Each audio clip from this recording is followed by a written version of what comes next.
So Twitter was ablaze today with literally everybody discussing whether the Miami Heat should intentionally miss the playoffs. That way they're guaranteed to keep their 2025 lottery protected pick. So to start this video, let's have some fun. I opened up Tankathon where they have an NBA draft lottery simulator where you can see the Heat currently are slotted to pick at 11th with a 9.4% chance to jump into the top 4 and a 2% chance to get the number 1 overall pick. So let's see how many times I have to sim the lottery for the Heat to jump to number 1. We'll sim once and twice.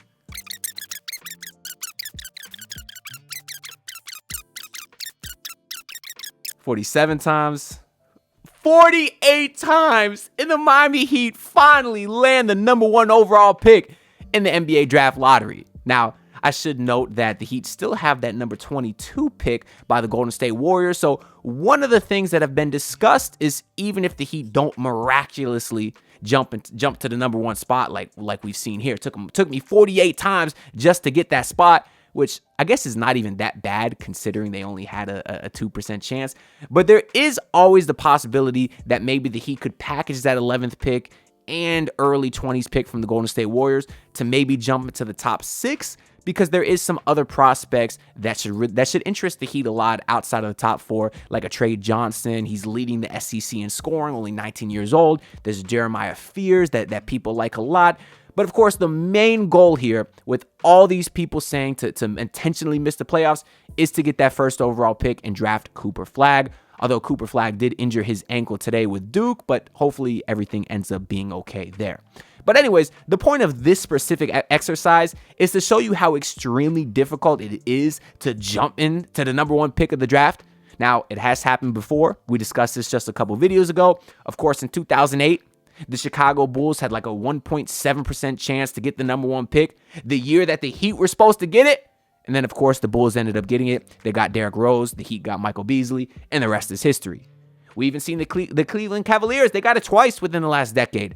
Once to get Andrew Wiggins. They ended up flipping him for Kevin Love. Once to get Kyrie Irving. And obviously, they ended up getting their big 3 with LeBron. And they won their championship in 2016. So there is a lot of implications of this NBA draft lottery. And it could really set franchises up for decades.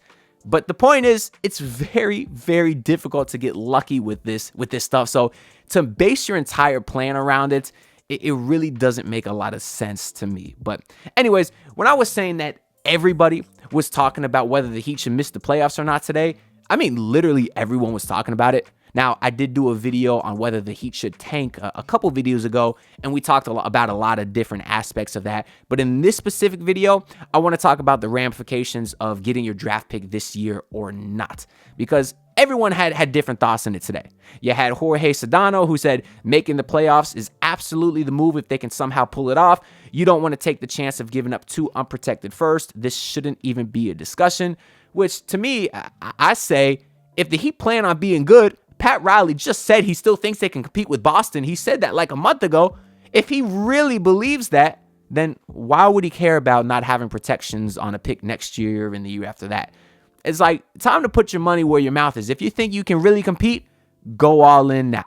You also had Wes Goldberg of Locked On Heat, who said worst situation would be picking 10 to 14 this year and then having the next 2 picks unprotected. It's not worth it. However, a top 10 pick in this class would be worthwhile. So he's torn, basically saying that if you could luck in the lottery this year, or if you suck enough the rest of the season and end up being top 10, then it is worth it. If not, he does not think that it is worth the risk of having the next couple of picks unprotected. Even Ethan Skolnick was saying that he knows what fans want. Fans want a tank. They want to get the lottery pick this year. He doesn't think the organization does, because, of course, the organization never thinks they're tanking. Although right now, the product that they're putting out there that they believed would be a winning team is very clearly not. So maybe the organization's mindset is starting to come around because they are getting a really hard reality check right now that their team sucks. But like Wes Goldberg, Ethan also says that he's 50-50 on the situation. But all this discussion pretty much started earlier today when Barry Jackson put out this pretty great tweet explaining exactly what happens if the Heat was to miss the playoffs. And truthfully, I had a hard time understanding what the hell the ramifications were until Barry put out this tweet. But to kind of paraphrase what happens is if the Heat were to miss the playoffs this year, they of course would get their lottery protected pick. But next year's pick would be unprotected to OKC, and then an unprotected pick would go to Charlotte 2 years later in 2028. So essentially, you're making a risk. Do you want your pick this year and you're banking on being a good team for the next 3 seasons? If so, well, then it makes sense to miss the playoffs this year because you don't care if you lose protections on your pick in 2026 and 2028. Of course, worst case scenario is you get your pick this year, you think you're going to be good, and you stink. Because then if you were to have a very high lottery pick next year, maybe the first pick in the draft, maybe the first pick in the draft in 2028, those picks will go to OKC and Charlotte respectively, which would just be a nightmare scenario. Now, if the Heat were to make the playoffs this year, that means that this year's pick would go to OKC, which is crazy. Every video that I talk about this, I can't believe OKC just gets more picks. They're going to be stacked. They are stacked. And they're going to be more stacked. I don't know. It's terrifying to think about as an NBA fan how good that team is and is going to continue to be. But anyways, if the Heat makes the playoffs this year, OKC will get our pick, but then we fully keep our pick next year in 2026. And then as far as the pick for Charlotte, which is the whole Terry Rozier trade thing, which it's a shame we even got to talk about this, but it would be lottery protected in 2027. So let's say the Heat suck next year, they would have their pick. If they suck the year after that, they'd still have lottery protections on that 2027 pick with Charlotte. So those are kind of the effects of all of this. Now, Florida Panthers Muse did ask Barry Jackson how he feels. What does he think is the best outcome here? And just like almost everyone else, Barry Jackson also said that he is torn. But in a reply to that, my guy Brian actually brings up a really great point in which he says, either way, the Heat lose 2 picks. But if they miss the playoffs this year, then one of those picks is guaranteed to be a lottery pick. Seems like an easy choice. And honestly, I completely agree. Because let's say the Heat were to make the playoffs and then they end up being pretty decent in 2026 and 2028, then those first round picks are not going to be great. Yeah, the Heat would have them, but they might be in the mid to late 20s. None of them will be lottery picks. Whereas if you miss the playoffs this season, you are guaranteed to at least have a lottery pick this year. And it's not like you're giving up an extra pick if you were to miss the playoffs. You're just losing protections on some future picks. So either way, you're losing 2 picks and you're getting 2 picks, I guess, within the next 4 years. And I would much rather have the guarantee that one of them is going to be a lottery pick. The risk there is that maybe those other picks are really, really good. They're in the top 4, like we were saying earlier. That would be the nightmare scenario. But truthfully, when have the Heat ever been that bad? They almost never pick in the top 4 of an NBA draft outside of Michael Beasley. If you want to extend to the top 5, Dwayne Wade. They almost never pick that early. And I do have faith in this organization that they'll be able to field a roster that will at least be able to be relatively decent within the next few seasons. Now, truthfully, whether what the Heat end up doing or not, none of this discussion that we've been having all day and throughout this video might not even matter. Because the team record might answer the question for them. Because, of course, right now, the Miami Heat have lost 5 games in a row. They're 6 games under 500. And while Tankathon actually has our strength of schedule as being like the 6th easiest or 7th easiest for the rest of the season, with the 17 games left, all Miami's opponents have an average winning percentage of just 48%. So although it says that our strength of schedule is relatively easy, that's not what the next couple of weeks look like. Because tomorrow the Miami Heat play the Boston Celtics, followed by the Memphis Grizzlies, followed by the Knicks, followed by the Pistons, followed by the Rockets. Which of those games are the Heat going to win? I can't comfortably say they're going to win any of them. That means that our losing streak could be at 10 in a row. And then after that, they play the Charlotte Hornets, which should be a win. But can I even say that? It would really be disingenuous of me to chalk that up as a win when we just lost to that team. And then even after them, the Golden State Warriors come to town. Jimmy Butler's coming back home. I will actually be there. I got my tickets because it's going to be a movie. I'll be wearing my Big Face Coffee shirt. I just bought one. That's why if y'all see back here the new card, it came with my shirt as part of the Enjoy Basketball and Big Face Coffee collab. So I will be there. I will give Jimmy Butler the standing ovation that I think he deserves. I know a lot of people don't agree with that. I think it'll be a mixed reaction. But I will be there to applaud him in the beginning.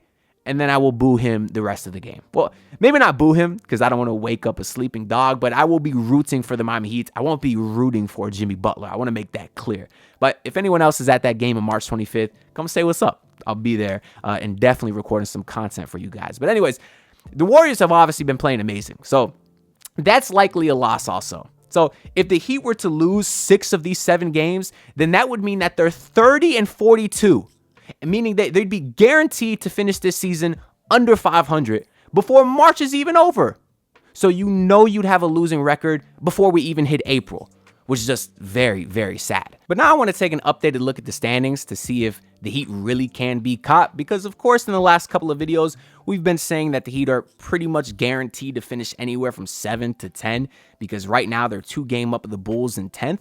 So while a week ago I was fairly certain they could not catch us, they probably can, and they probably will, especially considering they have the tiebreaker since they just beat us twice in like the last month. But for the Heat to fall out of the play-in, they would need the Toronto Raptors or Brooklyn Nets, or I guess 76ers to catch them. All those teams are tied with 43 losses. I don't think the Sixers will. They're being carried by Quentin Grimes right now. Paul George is about to get surgery. That team is clearly melded in. The Brooklyn Nets, I just don't think have a lot of talent. But you got the Toronto Raptors, who are 6-4 in their last 10. Things are kind of rolling for them right now. And they are purposely trying to tank. They're sitting out Scotty Barnes. I don't even think RJ Barrett quickly's been playing. But they got a boy by the name of Orlando Olajuwon, a.k.a. Orlando Robinson. Y'all remember him with the Heat? I happened to check the Raptors box score yesterday, and I saw Orlando Robinson had like 26, 12, and 6 off the bench. He took 19 shots. So maybe Orlando Robinson will carry them to an above 500 record over the next month and a half. And if that's the case, maybe they could catch the Heat. But point is, I still believe the Heat are locked into the play-in, whether it's 7, whether it's 10. I think they will be there. And then as we discussed in the tanking video just 2 videos back, if the Heat was to win 1 or 2 play-in games and make the playoffs, that's it. They are out of the draft lottery. There is no miracle scenario where they finish at 10 and then win the play-in and then they make the playoffs and keep their lottery pick. That's not how it works. Now, let's say the Heat were to finish 7 and then lose 2 play-in games. Well, then they would be back in the draft lottery because they would miss the playoffs. So that's just to kind of recap how the impact of the play-in tournament affects the NBA draft lottery. But point is, it's going to be a very interesting next week and a half to kind of see how everything plays out, because if the Heats do not win any of these games, the record will truly just speak for itself at that point, and any delusions that the front office might have about this team being a contender will just be blown out the window. But I guess how I feel about all this is, 1, the draft lottery is a crapshoot. No matter where you pick, you might get the next Anthony Bennett, you might get the next Giannis Antetokounmpo. Who the hell knows? The best player in the world right now was drafted during a damn Taco Bell commercial at like pick 44. So I say just go out there, try to win every game. Don't mess with the karma. We talked a lot about don't messing with the basketball gods 2 videos ago. Make sure y'all go check that out. But I say don't mess with fate. Go out there, try to win every game. And whatever the hell happens, happens. And if you get Kevin Durant, then protections. I'll see y'all in the next video. Like, comment, subscribe. Peace out, y'all. Look, pull up in your city, tryna get that dead face. Do it on my own, I don't need no dead weight. Had to kill him off, yeah, I need a head space. You know this homegrown bitch don't offend me.